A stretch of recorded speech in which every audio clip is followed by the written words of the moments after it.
പത്തനംതിട്ട പന്തളം നഗരസഭയിൽ കെട്ടിട നികുതി പരിഷ്കരണത്തിനെതിരെ വ്യാപക പ്രതിഷേധം. കഴിഞ്ഞ വർഷം വരെ കെട്ടിട നികുതി അടച്ചവർ 2016 മുതൽ മുൻകാല പ്രാബല്യത്തോടെ നികുതി അടയ്ക്കണമെന്ന നിർദ്ദേശത്തിനെതിരെയാണ് പ്രതിഷേധം. വർഷങ്ങളായി നികുതി അടയ്ക്കുന്ന കെട്ടിടങ്ങളിൽ അൺഓതറൈസ്ഡ് സ്റ്റിക്കർ നഗരസഭ പതിപ്പിച്ചതായും കെട്ടിട ഉടമകളുടെ പരാതിയുണ്ട്. അതേസമയം നിയമപരമായി മാത്രമാണ് കെട്ടിട നികുതി പരിഷ്കരണം നടപ്പാക്കുന്നതെന്ന് നഗരസഭാ അധികൃതർ വ്യക്തമാക്കി.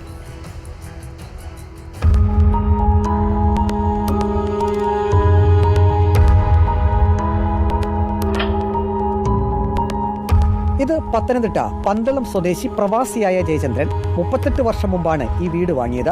2022 വരെ കൃത്യമായി കെട്ടിട നികുതി പന്തളം നഗരസഭയിൽ അടയ്ക്കുന്നുണ്ട്. എന്നാൽ ഇപ്പോൾ ജയചന്ദ്രന്റെ വീട് അൺഓതറൈസ്ഡ് എന്നാണ് പന്തളം നഗരസഭ പറയുന്നത്. വീടിന്റെ രേഖകൾ ഹാജരാക്കണമെന്ന് നഗരസഭ അധികൃതർ ജയചന്ദ്രനെ അറിയിച്ചിരുന്നു. 2023 ഫെബ്രുവരി 6 വീടിന്റെ ഡ്രോയിങ്സ്, കരമടച്ച രസീത് എല്ലാം ഹാജരാക്കി. കേസ് സ്മാർട്ടിൽ പരിശോധിച്ചപ്പോൾ തങ്കപ്പൻ എന്നയാളുടെ പേരിലാണ് ജയചന്ദ്രന്റെ വീട് രേഖപ്പെടുത്തിയിരിക്കുന്നത്.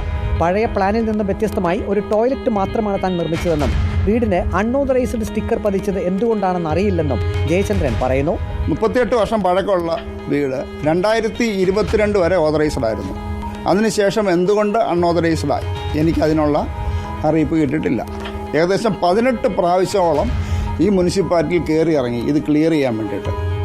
എനിക്ക് യാതൊരു റെസ്പോണ്ടും വളരെ ഫേവറബിളായിട്ടോ ഒന്നും എനിക്ക് നീതി കിട്ടിയില്ല.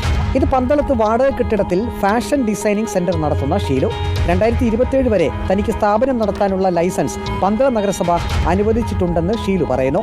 1 വർഷം മുമ്പാണ് ഈ വാടക കെട്ടിടത്തിലേക്ക് മാറിയത്. 1998 മുതൽ കെട്ടിട ഉടമ കൊമേഴ്സ്യൽ ബിൽഡിംഗ് ടാക്സാണ് അടയ്ക്കുന്നത്. വൈദ്യുതി ബില്ലും കൊമേഴ്സ്യൽ ടാക്സ് പ്രകാരമാണ് അടയ്ക്കുന്നത്. നികുതി പരിഷ്കരണം മൂലം തനിക്ക് ഈ കെട്ടിടത്തിൽ ഫാഷൻ ഡിസൈനിങ് സെന്റർ നടത്താനുള്ള ലൈസൻസ് പന്തളം നഗരസഭ അധികൃതർ നൽകുന്നില്ലെന്നും ഷീലു പറയുന്നു. 2023 ആയപ്പോൾ അവരൊന്ന് UA വന്ന് അടിച്ചിട്ട് പോയത്.